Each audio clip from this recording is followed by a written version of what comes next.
All right, good morning, good morning. Out of bounds, ESPN 1059 The Zone, driven by your next John Deere tractor, John Deere Lawnmower at Mississippi Ag. Visit agup.com. 16 retail locations in Mississippi and Arkansas. You can find the retail location nearest you. We are streaming on our YouTube channel, Out of Bounds Sports. You can watch the show. Also streaming on the Out of Bounds radio app. We welcome in Tom Hart with the SEC Network play-by-play. Tom joins us on the Coors Light guest line. Tom, good morning. How are you, man? I'm fantastic. How y'all doing today? We're doing well. Thanks for your time. We've been talking about having you on for a while, and then the more I watched you and AK, and you guys would crack me up. And of course, we got to know AK when he was here. Well, he's from Louisville, Mississippi, which is right up the road, but at Ole Miss for 12 years.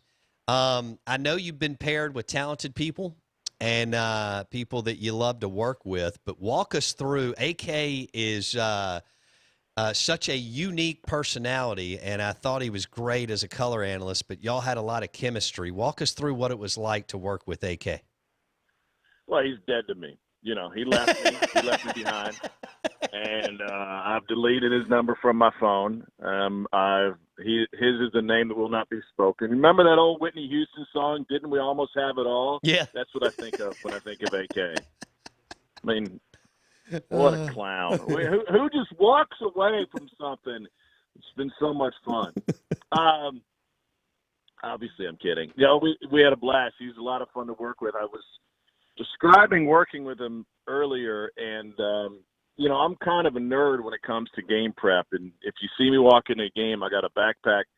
I'm going to show up 2 hours early. I got a backpack jammed with my laptop and an iPad and both teams' notes and the conference notes. And I've got a Slack channel open up on my laptop that I can use to keep up with our research people. And I've got an additional scoreboard going, and my iPad's running, a different game, so I keep track with that. AK comes in with a stat sheet and a red pen. That's it. And sometimes he doesn't even have the stat sheet. Hey, man, did you get the notes? Yeah, man, I got the notes. Can I see them? Yeah, sure. Yeah, sure. No, I don't need the whole thing. Just give me that back page, the one with the stats on it. And he'll rip it off, and he'll circle like 5 things. And he's ready to go. I'm like, you got to be kidding me, man. But he, obviously a lot of fun to work with. The game comes so naturally to him. He sees it at a different level, I think, than most of us do. And that's a secret to a good analyst, like someone who can not only see the game a little bit differently, but then explain it in layman's terms and just you kind of break it down and teach you something, even when you may not be in the mood to be taught, if that makes sense. Yeah, well, his gift was simplicity, Tom, I thought. Yeah. And I know you guys are – I mean, good grief, you call all the – well, you call football, basketball, baseball, but, man, basketball is just moving. And so, you've got to be on point. He's just got a small window in between the ball coming back down the floor and – well, now, hold on a second. He has taken that small window and he has propped it open with a 2x4. And in his mind, that window is always open for him to talk whenever he wants. That's true. I should have spent my time and money figuring out who had the best popcorn in the SEC. Because I could go buy the largest bucket, and once he started talking, I could sample the popcorn, and I could probably finish the bucket before he stopped. Tom Hart with the SEC Network, just talking about calling games with AK, who is now the new head coach at UAB. And Tom joins us on the Coors Light guest line. What I also love about AK is he's self-deprecating right in the moment, Tom. I mean, you guys can be in the heart of a game that's like a one-possession game and everybody's locked in, whatever, LSU, Florida, whatever's going on. And then AK goes into this thing and he drops it, and you got to be on your toes. You're quick enough to roll with it. He's got the self-deprecating, and he's got a little Romo in him, and that's just perfect for this day.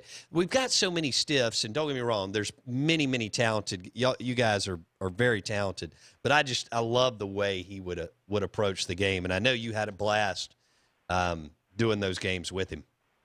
Well, you brought up a great point. There are a lot of people who take themselves way too seriously. We appreciate every broadcaster to take the game seriously because you're obviously watching because, number one, you probably, especially in the SEC network, you probably have a rooting interest in the game one way or another. Either your team is playing or the team you hate is playing or the team that you're fighting for position with is playing.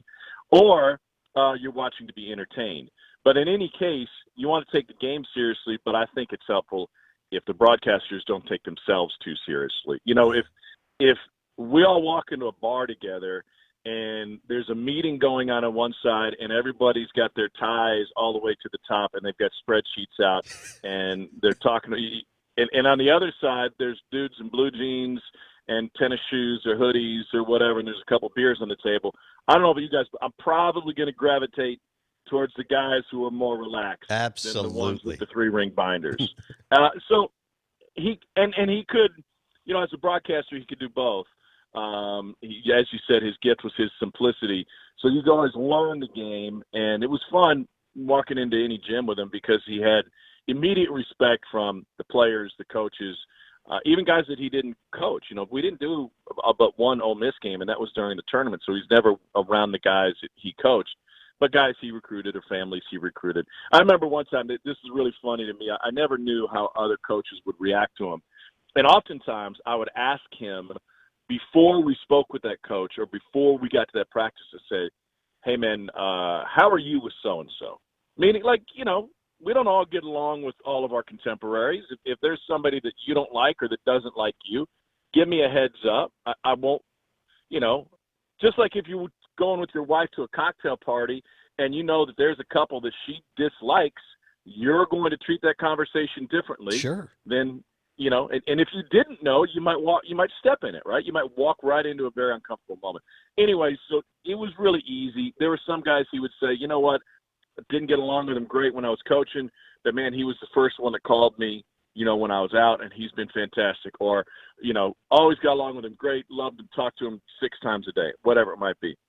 Well, we walk into a Kentucky practice, and there's a respect there with Cal, and Cal and Kentucky are obviously at a different level than most in the league, right?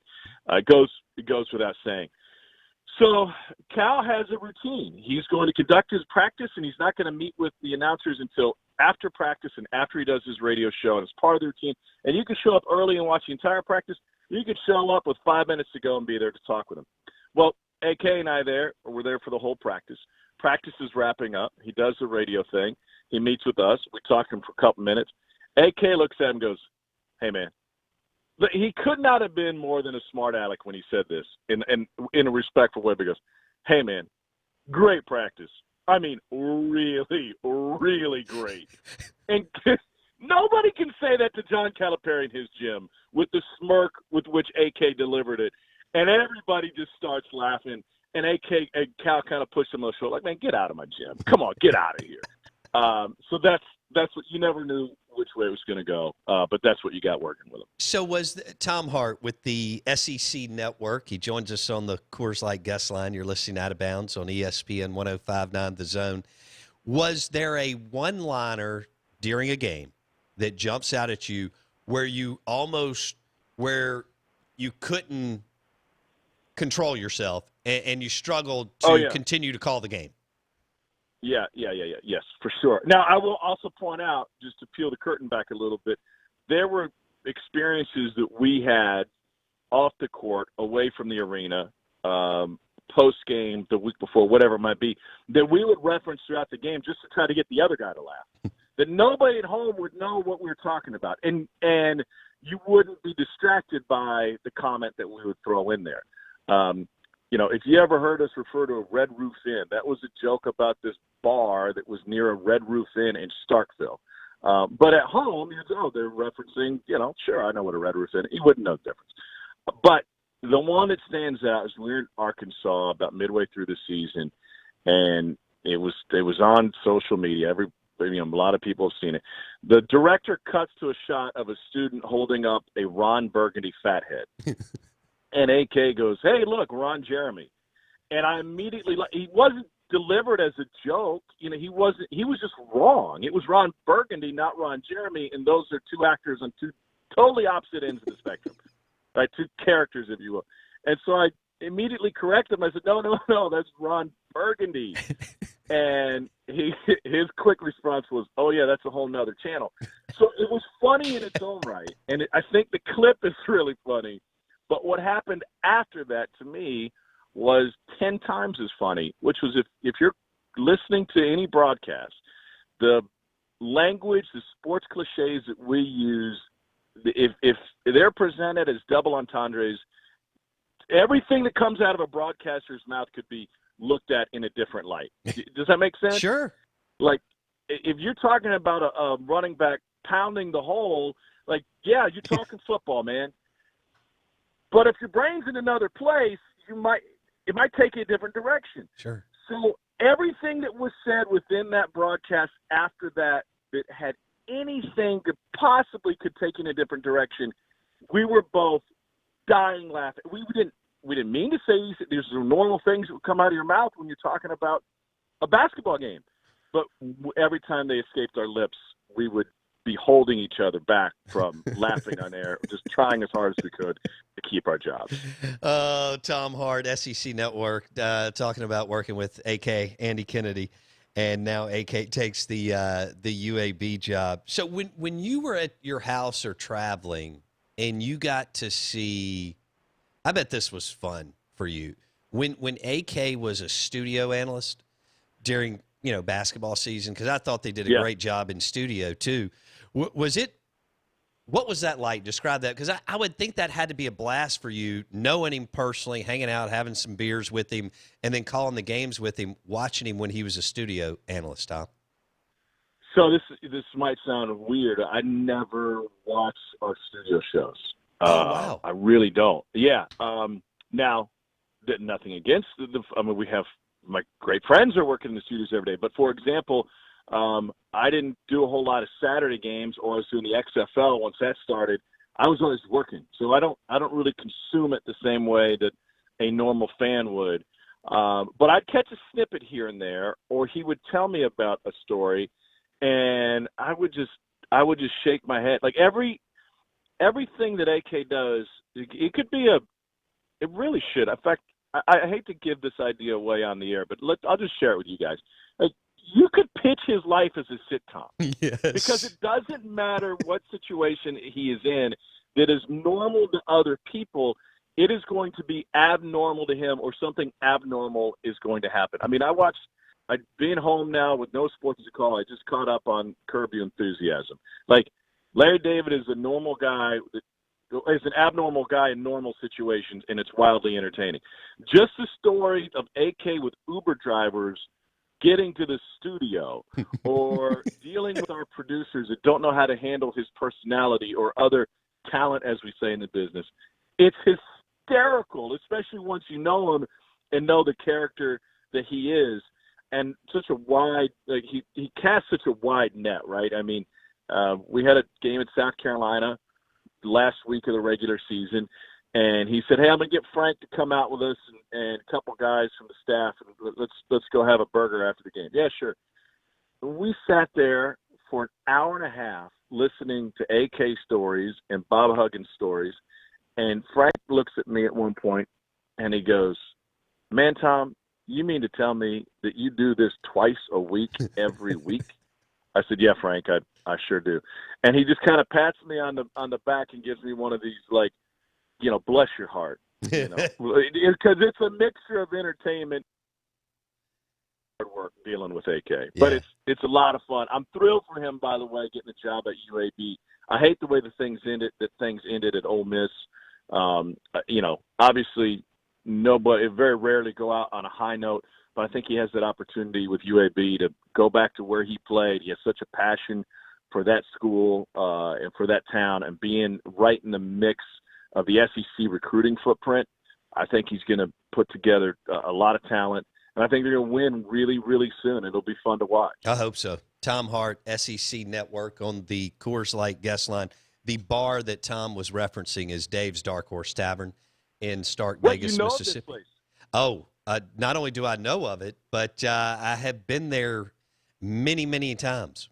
Yeah. I'll give you a great story, Tom. My freshman year at Mississippi State, we were kicked out of our apartment, and I had to stay at that hotel for the rest of the semester. Now, that was a long time ago. I went to school in the 90s, but I just thought I'd share that with you. And the bar, it was a bar then. It was Bully 3. Now it's Dave's Dark Horse Tavern. Well, our dear friend Bill Martin, the football Yes. SID at Mississippi State, pointed us that direction that night.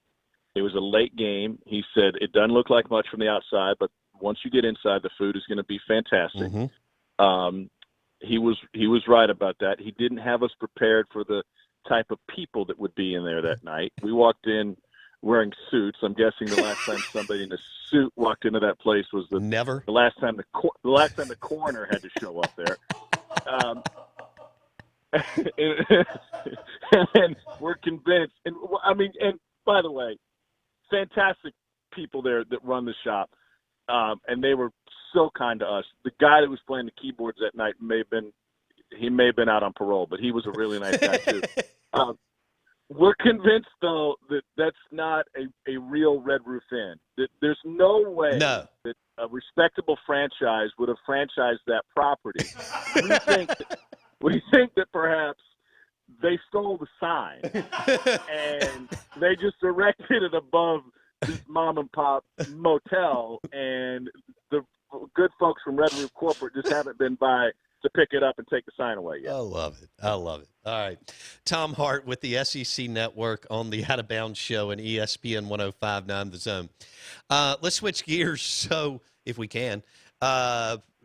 We now have Mike Lee. Here's what's cool for us, and I think for you as you start traveling again in the fall, Tom, for football games with your crew.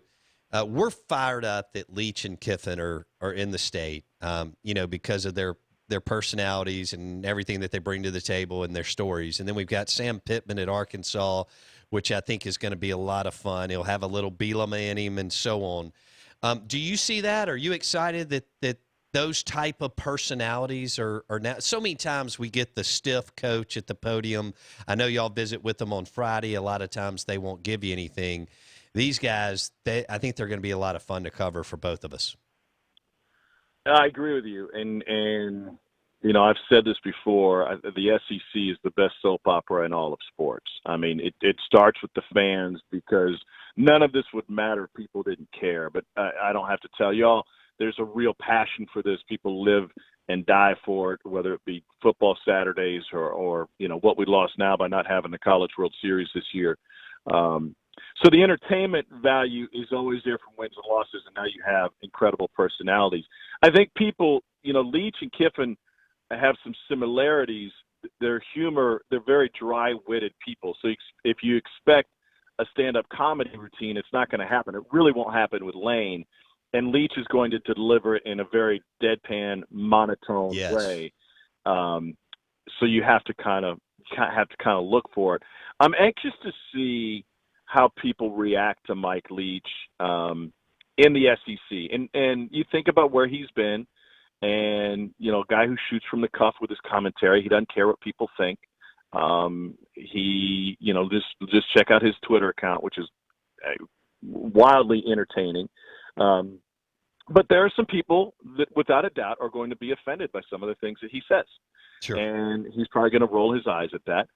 And while he's been at places similar to Starkville, whether that be Washington State or Lubbock, which is actually a big city, but just kind of, I think, isolated in many ways.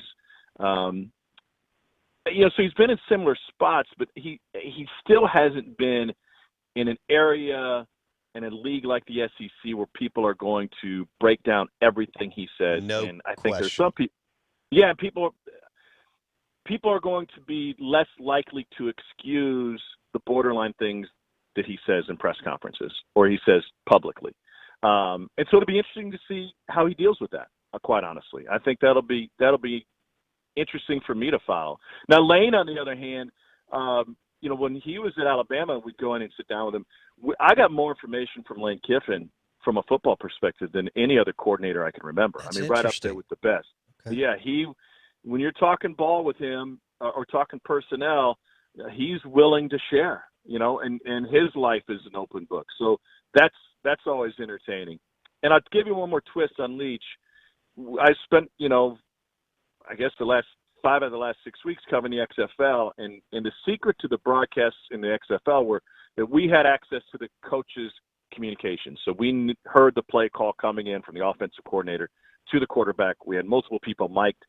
And we would go into coaches' meetings, and instead of trying to guess what they were going to run or try to convince them to give us some information that might help us guess how they're going to – they would just tell us, right? And so you go in to do a Dallas game, and Hal Mummy knew that we're listening into his play calls. So I'll give you one example. I said, hey, man, when you guys are running, what is this play called? He goes, well, we're just going to run 6. In a typical passing tree, he goes, we're just going to go all go routes. We'll just run 6. And I go, wait a second. Why do you call it 6, like as opposed to 9, for example? Why would you call it 6? He goes, well, because, man, I tell him, go get 6. Like that's kind of how Hal Mummy has developed the air raid. And then there's a lot of different things off of that. But sitting with Hal Mummy and learning the air raid and learning how simple that offense is and how simple it can be. Now, from day 1 to day 365, it can be very different, and you can make it as complicated as you want. But I do believe that's going to be an advantage for Mike Leach is going to get a quarterback in there late. He's going to have an offense that hasn't run this yet, that has only been able to, watch cut-ups and DVDs and whatever over the course of the summer. But it's such a simplistic offense that you can be running at a high speed and being very efficient with it right off the bat. I mean, the XFL had 15 practices, only 1 full contact, and 6 quarters of scrimmages, and these guys were running it. And now those are pros, but these guys with little to no experience in that offense prior to were running it at a high rate. So I think that'll be an advantage for State once we get to that point. Tom, that was fun, man. Thanks so much for hanging out with us for 20 minutes. I love your work. Keep up the good work. I know that y'all will be back going again soon, and we look forward to seeing you in Starkville and Oxford, my man. Thanks for having me on, and maybe someday we'll go to Dave's Dark Horse Tavern, and we'll get out alive. Done. Well, we'll get out alive. Look, we'll dive into some beers and some fried cheese, and the slices of pizza are fantastic. The pizza is delicious. Yes. No doubt about it. Tom Hart, SEC Network. Thanks, Tom. Be good, man. All right, guys. Thanks. Tom Hart on the Coors Light guest line. That was fun. It was incredible. I have like 30 questions for Tom Hart. Well, he may have to come on every other week. He may have just screwed himself. That was great. He's very, very talented play-by-play. Football, basketball, and baseball. Hope you enjoyed it. Hope that you'll go to YouTube and search Out of Bounds Sports. Check out everything we're doing there on our YouTube channel. And then I hope you go to our Soundbite Bracket Challenge on bowbounds.com and vote for your favorite audio clips. The 4 winners go to the Final 4. We're live in the Bank Plus studio. We'll see you. Do we have Lamona's tomorrow or Thursday?